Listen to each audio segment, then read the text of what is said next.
Hello everyone. अगर आपको मेरी तरह एनसीईआरटी पढ़ने में दिक्कत आती है तो आपको क्या करना है, एनसीईआरटी उठाइए और यूनिट 4 खोलिए, D and app block element. मैं पढ़ा चुकी हूँ। यहाँ पे जो जैसे मैंने हाईलाइट किया वैसे ही अपनी बुक में वीडियो पॉज करके आप पिछली वीडियो देख के उसमें जाके मैंने क्या क्या बताया सारी चीजें लिखते चलिए। यहाँ पे मैंने यहाँ तक ये सब कुछ बता दिया था, ट्रेंड्स वगैरह।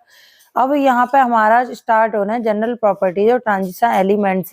यहाँ फिजिकल प्रॉपर्टीज की बात करें तो मेटेलिक प्रॉपर्टी कौन कौन सी होती है? High tensile strength, ductility, malleability, high thermal and electrical conductivity and metallic लक्चर।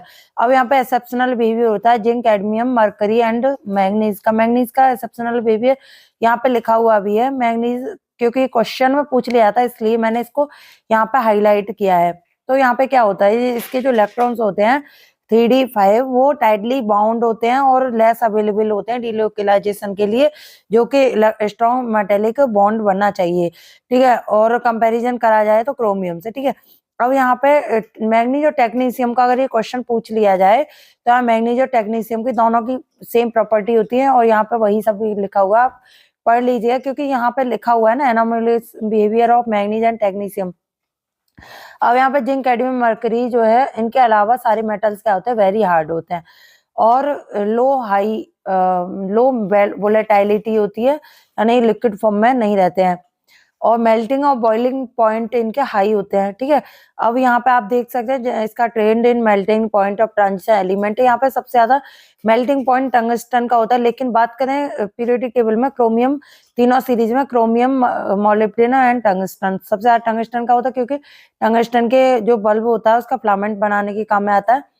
तो यहाँ पे एकदम से ड्रॉप होता है जैसे टेक्नीशियम का और मैंगनीज का, क्योंकि यहाँ पर टाइटली बाउंड इलेक्ट्रॉन होते हैं, मेटेलिक बॉन्ड नहीं बनता है, इसलिए टेक्नीशियम मैंगनीज का जो है मेल्टिंग पॉइंट बिल्कुल डिक्रीज हो जाता है। ऐसे ही सेम ट्रेंड होता है यहाँ पे एंथैल्पी ऑफ एटमाइजेशन। अब इनकी जो मैंगनीज और टेक्नीशियम की जो एंथैल्पी ऑफ एटमाइजेशन है वो भी कम होती है, क्योंकि यहाँ पे इलेक्ट्रॉन्स अवेलेबल नहीं होते, है ना, मेटेलिक बॉन्ड बनाने के लिए।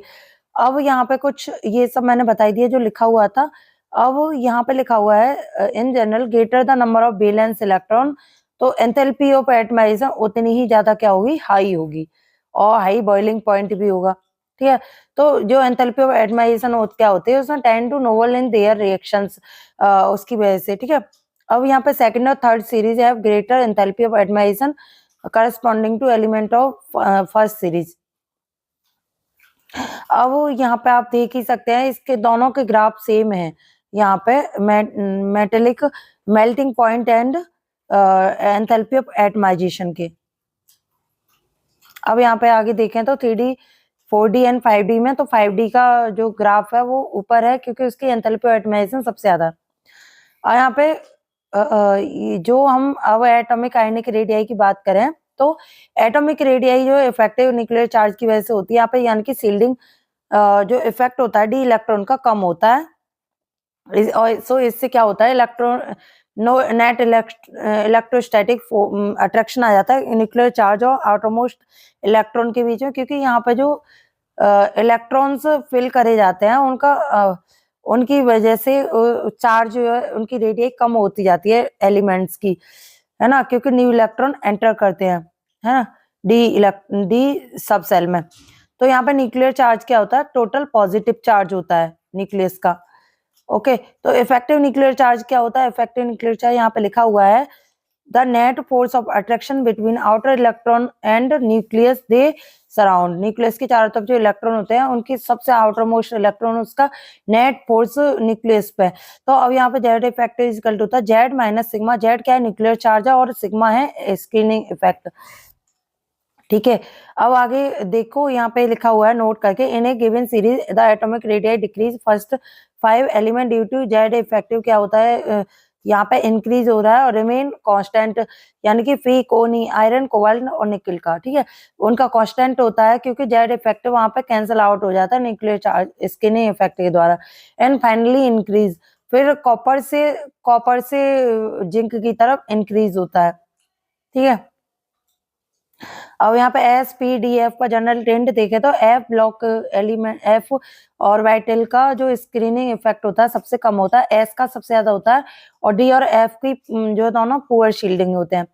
यहाँ पे केमिकल ट्विंस लिखे हुए हैं जर्कोनियम हॉफनियम, क्योंकि इनका जो साइज होता है ऑलमोस्ट सेम होता है। ऐसे नियोबियम एंड टेंटिलम का साइज ऑलमोस्ट सेम होता है, बट जर्कोनियम हॉफनियम जैसा नहीं होता, लेकिन फिर भी इनको केमिकल ट्विंस बोला जाता है क्योंकि इनकी अदर प्रॉपर्टीज होती है वो सेम होती हैं। तो niobium and tantalum and zirconium and hafnium, zirconium hafnium का क्वेश्चन अक्सर पूछ रहा था। अगर ट्विंस में पूछा जाए कि नियोबियम किसके साथ केमिकल ट्विन है तो टेंटिलम के साथ है, वहां पे आप आंसर टिक कर सकते हैं। अब यहाँ पे आयनिक रेडियाई की बात करें तो आयनिक रेडियाई लेंथाइनाइट कॉन्ट्रैक्शन की वजह से होती है, क्योंकि यहाँ पे 5d से पहले 4f में इलेक्ट्रॉन फिल किए जाते हैं, जिससे क्या होता है कि एटॉमिक रेडियाई जो है सॉरी एटॉमिक आयनिक रेडियाई होती है सील्डिंग की वजह से, और एटॉमिक रेडियाई होती है लेंथाइनाइट कॉन्ट्रैक्शन की वजह से कम। ठीक है, तो इससे क्या होता है कंपेंसेट हो जाता है expected increase in atomic size, और फिर इसमें इंक्रीजिंग एटॉमिक नंबर, एंड जितना ज्यादा एटॉमिक नंबर इंक्रीज होंगे उतनी ज्यादा आयनिक रेडियाई जो है एटॉमिक रेडियाई कम होती जाएगी। और यहाँ पे जर्कोनियम ऑफनियम का मैंने अभी बता ही दिया है। और यहाँ पे देख सकते हैं the imperfect shielding one electron by another in the same set of orbitals, shielding of one 4f electron by another is less than that of d electron by another. ठीक है, तो f ऑर्बिटल का जो shielding होती है d orbital से कम होती है। अब आगे यहाँ पे है the decrease in metallic radius couple. अब तो मेटेलिक रेडियाई अगर डिक्रीज हो रही है तो वहां पे एटॉमिक मास क्या होगा, इंक्रीज होगा। एटॉमिक मास इंक्रीज होगा तो मास अपॉन रेडियाई होता है डेंसिटी, तो वहां पे डेंसिटी क्या होगी, इंक्रीज होगी, है ना। यहाँ पे लिखा हुआ है इंक्रीज, है ना। अब यहाँ पे देख सकते हैं एटॉमिक रेडियाई पहले डिक्रीज हो रही है सबकी, एंड देन यहाँ पे कांस्टेंट हो गई है ना, और फिर इंक्रीज हो रही है कॉपर से जिंक तक, वही यहाँ ग्राफ में है। ग्राफ में से ध्यान से इसको देख लीजिए, और कुछ नहीं, बस यही सब है इसमें। अब यहाँ पे इंपॉर्टेंट टू लर्न, यहाँ पे मैंने लिखा हुआ है atomic radii 3D series, scandium से मैग्नीज तक इस जेड इफेक्टिव जो है डोमिनेंट हो रहा है, और स्किन इफेक्ट जो है इससे कम हो रहा है। तो यहाँ पे जो एटॉमिक रेडियाई डिक्रीज होगी। अब यहाँ पे जेड इफेक्टिव कैंसिल आउट हो रहा है स्क्रीन इफेक्ट के द्वारा, तो आयरन कोबाल्ट निकल में सेम होगी रेडियाई, एंड कॉपर से जिंक में जाएंगे तो यहाँ पे न्यूक्लियर जो सील्डिंग है, यानी कि एस ऑर्बिटल की जो सील्डिंग एफ डी ऑर्बिटल की यहाँ पे सील्डिंग, यानी कि यहाँ पे एस ऑर्बिटल आ रहा है तो यहाँ पे सील्डिंग बढ़ रही है, तो जेड इफेक्टिव डोमिनेंट नहीं होगा, यहाँ पे सील्डिंग इफेक्ट डोमिनेंट होगा। ठीक है, तो ये वाला जो है लर्न कर लीजिए, ये बहुत ज्यादा इंपॉर्टेंट है, जो मैंने ट्रेंड यहाँ पे लिखा हुआ है अक्सर पूछ लिया जाता है। अब ये वाला जो टेबल है 4.2 मैं नेक्स्ट वीडियो में बताऊंगी इसमें क्या क्या दिया हुआ है, और नेक्स्ट इससे आगे क्या क्या है, वो सब ये क्वेश्चंस भी हैं। सो गाइज आपको वीडियो कैसी लगी कमेंट में जरूर बताइएगा। Okay, thank you for watching.